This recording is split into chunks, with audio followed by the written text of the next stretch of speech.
The man, the myth, the legend, Andy Gould, who's worked with a plethora of phenomenal artists such as Lionel Richie, Linkin Park, to Rob Zombie. How are you doing today, Andy? Doing good. It's very nice to be here. Nice to see you. It's Monday, so it's a busy day. Always getting the rest of the week ready. I hear you. Well, thank you for coming on our network, and we just have some questions to ask you. What was the first record that blew your mind?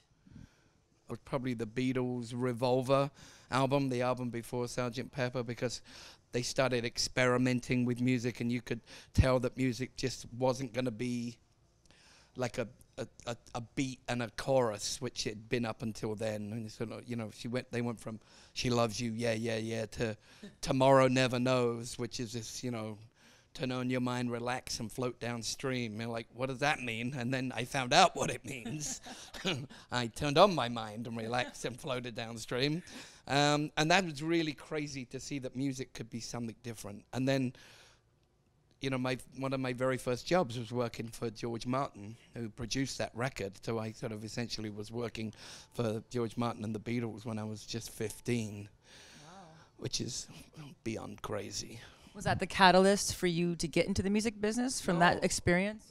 No, I said I went to my career day at school in South London, and I bought an album with me, and there were all these jobs on the back of the album saying, "Oh, I want to, like A&R man." I didn't even know what that was. I still don't know really what that is. And manager and agent and all these lists of names, and I was like, "Oh, that would be good." And because in England we have this terrible classism, even more than racism over there, we have classism, which is you're either born from a good part of, you're either upstairs or downstairs. Yeah. And we were decidedly, the downstairs, we were working class people. My teacher said, "You'll never get in the music business. Those jobs are reserved for the sons and daughters of the well-to-do and the connected." And in a way that was sort of a bit motivational for me. I always hated that guy until someone pointed out that probably that guy is the guy responsible for everything. Because hearing no was my biggest motivation to run out. Interesting. So I heard that your very first job was delivering sheet music for a publishing company. Tell us about that experience. Well, I got like a sort of 5-year get-out-of-jail-free card, so I just got on the bus and went into the middle of London. And eventually I got a job as a bike messenger for Chapel Music, which is still a big, it's Warner Chappell's now, but it was a big, big music publisher. And one day, like within a few months, I was carrying a piece of sheet music into the Beatles' office, into George Martin's office. Wow. And I asked them, did they need someone there to run errands and make tea? And in England, they have these things called tea boys, which is TEA, tea boys. You have to know how to make a good cup of tea in England, or you're no good. I still make a good cup.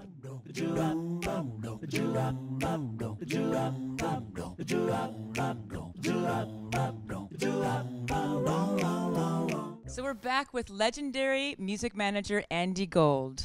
Andy, tell us, who have you worked with your whole life? Oh my God, there's been a long list of people. I've been very, very lucky. For 25 years, I managed Rob Zombie and White Zombie, Pantera, Lionel Richie, Linkin Park with my good buddy Rob McDermott, Guns N' Roses with Irving Azoff. It's been great. We've managed to manage some of the great legends, and I wouldn't trade them. Some of them are more difficult than others, but still, they all taught me something. Every single artist I ever managed also managed me to some degree, because they always taught me something about the creative process. Yeah. Do you feel that the internet has killed the music industry? No, absolutely not. I think it's made it different, and different is always tough for the people that were there before.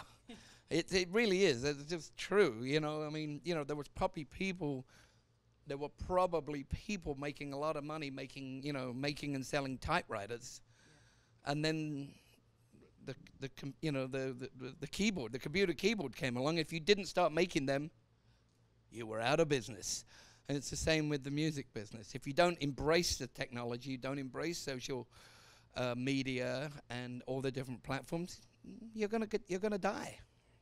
What is your opinion about streaming, and do you feel that artists are getting fairly compensated? No, absolutely not. We have to work this out, and we have to stand as one to figure out how the record labels are getting compensated. I don't feel that it's trickling down to the artists anywhere near fair enough. But there's some really good people that are on the case here, and I believe that's going to change in the next year or so, and I couldn't applaud that change. We have to compensate the artist, because without the artist, we're all out of work. What's more important, Andy? Is it the song, or is it branding? Or is it both? Well, I think it depends where you're at now. That's a particularly good question, because the song, the song like the script of a movie, if you don't have a good song, it's really, really, really hard to come through. And, there are some there's stuff on the charts right now that people would go, that's not a really good song, but it's a good song in its own way.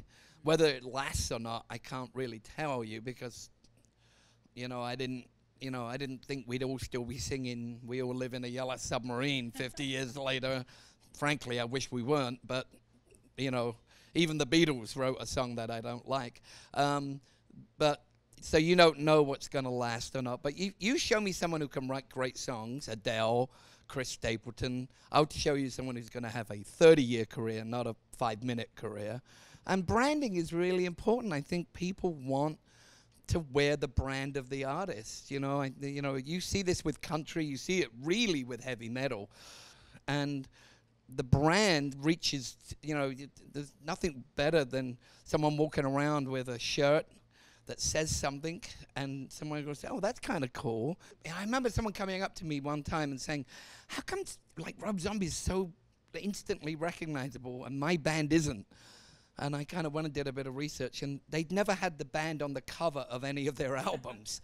And whereas Rob had been on the cover of every one of his albums, I'm like, there may be a clue there, buddy. You want to figure, if you keep hiding yourself, you're not going to be famous. One last piece of advice. Surround yourself with professionals. I was just saying that a second ago. If you're new, get a lawyer in the music business, not your cousin who's a real estate lawyer. Get a music business lawyer. Get a music business manager. Get a music business manager, accountant. Don't go with your friends. They may mean well, but it will end in tears. Surround yourself with professionals. Not me, necessarily, but people. And I think you'll have a much better chance of not only making money, but keeping it. The best advice anyone can give. Thank you so much, Andy. We appreciate your time and your great advice. We love you guys. Get more under the app, Music Totally Obsessed. Download it today. Peace out. We love you. I'm Veja.